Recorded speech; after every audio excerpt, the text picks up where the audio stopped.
It's the final in-season episode of Behind the Seams, presented by Bummz Beach Cafe and RipTydz Oceanfront Grill and Rooftop Bar. Let's go.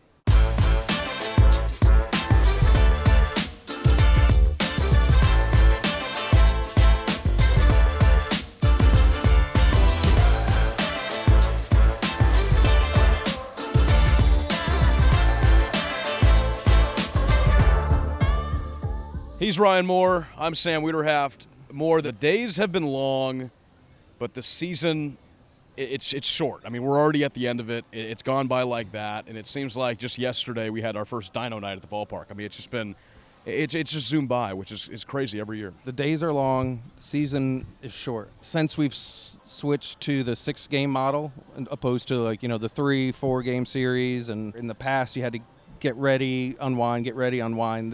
There's more consistency to it, which I think lends itself to making the season go by a little bit quicker. A lot of stop and start with that previous model. But with this being the final in-season episode, we've got some of those end-of-the-season questions. And we'll start off with more your favorite and least favorite moment that happened on the field this season. On field would probably be Buddy Bailey moving into third place all time. We've worked together for 6 seasons here in Myrtle. So seeing him get to that milestone and knowing the hard work that he puts in, bringing him down onto the field before the game, having that video tribute from the front office staff, former players, coaches that he's worked with. For a guy that's worked so long, you can still see how much it means to him to have that respect from his peers, from those that he's managed, those that he works for. Least favorite would probably be the amount of times that we had to put that tarp on. This year seems like we've dealt with weather more than we have in recent memory. 3 rainouts this year, which isn't a huge amount, but having back-to-back rainouts stinks. And then even on the games that didn't necessarily get rained out, we had a lot of weather-affected days. Is there a tarp pull from this season that stands out as the worst of 2024? Yes, but I can't remember when it happened. I just remember what happened. I can tell you when it was because I was at a wedding and I missed it. So it was in May. So we go to put the tarp on the field, and it was quite windy. And Kristen Call, the general manager of the team, got taken for a ride. The first lesson in tarp is if it pulls you, you let go. You're not stronger than the tarp. The tarp will toss you. And Kristen, she's worked more than the 16 years that I've worked in baseball, knows this as well. And as she went to let go, the handle went over her wrist, and she got drugged back by the tarp. And watching that and having somebody's safety at risk, those are terrifying moments as you're watching it unfold. Luckily, she was not injured. Favorite moment for me on the field, I mean, let's just give it up for that day game one more time. Middle of May against Fredericksburg. Noon start on a Wednesday. That was awesome. Great vibes in the air that day. And it ended on a walk-off, so we can't ask for much more than that. What's your least favorite moment from on the field? Yeah, I think it was the 9 o'clock start time for this. And at least we shortened it to a 7-inning game, which was nice. I think we still had fireworks after the game.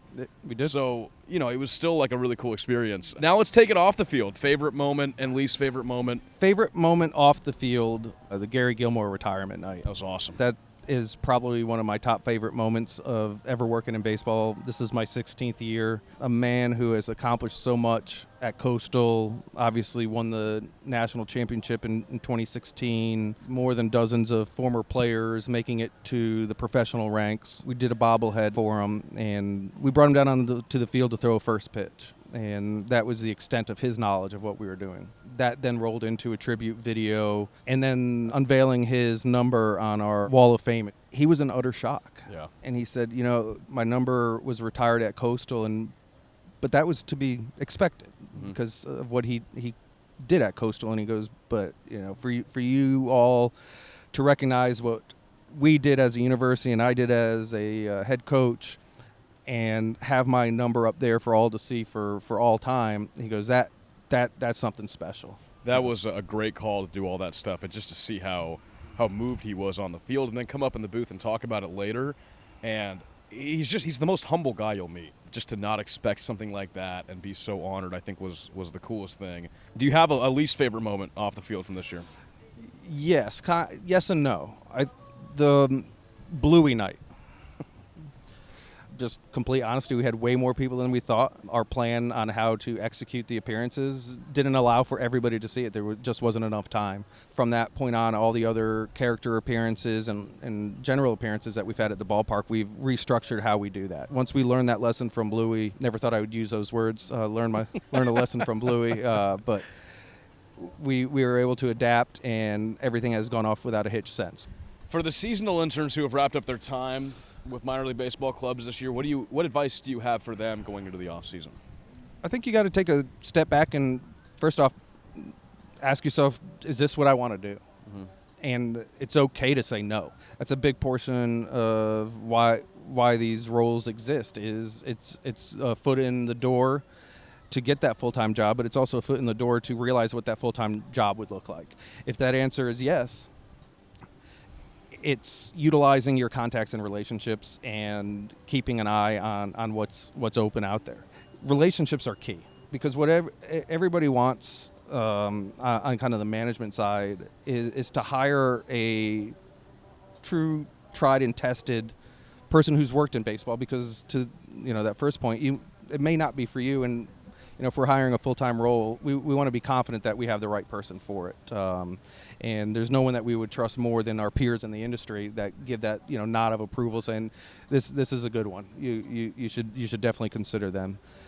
Looking forward to next year, we released our 2025 schedule, so you can already see the games that are being played. Is there anything promotional schedule-wise that you can maybe give us a hint at as far as what's going to happen next year?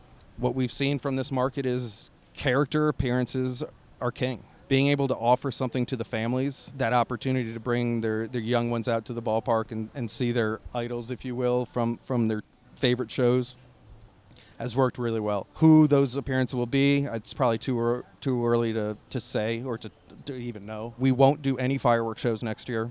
We've determined that people do not like fireworks in Myrtle Beach, so there'll be 0 fireworks shows. Understood. Obviously, I'm being facetious about fireworks. There's nothing better than blowing stuff up at the ballpark. And I'm sure we'll have a few giveaways. What are some of the events during the off-season where there's no games going on at Pelicans ballpark that fans can look forward to in this fall and winter season? When you talk about the fall off-season, the hallmark of it is our trick-or-treat. It's an annual event that we host. It's a safe trick-or-treat at the ballpark. It's a free event. I'm sure we're going to have our friend DJ Heck Yeah back out for another putter party, which is disc golf at the ballpark. That's a fun night. Always follow our social media channels. I think that's honestly the best way to get information about what's going on at the ballpark or with the team. Well, once again, we want to thank RipTydz and Bummz for hosting the in-season version of this show throughout the season. And we want to thank the fans as well for watching this show, coming to the ballpark, putting together a fantastic season, and bringing a great environment to Pelicans ballpark each and every night, all 66 home games. It's been awesome. There's a lot of people that work really hard behind the scenes to make it as enjoyable and memorable of a night as possible. And, hats off to, the crew at the ballpark, full-time, seasonal, game day. I think our staff does a great job of making a fan-first experience, and that's what it's all about, because fans are first, because without them, none of this happens. The end of another season. That will put a bow on the in-season version of this show. We will have a best-of episode coming out with plenty of bloopers. Ryan Moore, Sam Wiederhaft, we'll close this one out from Bummz Beach Cafe. You've been watching Behind the Scenes, presented by Bummz Beach Cafe and RipTydz Oceanfront Grill and Rooftop Bar.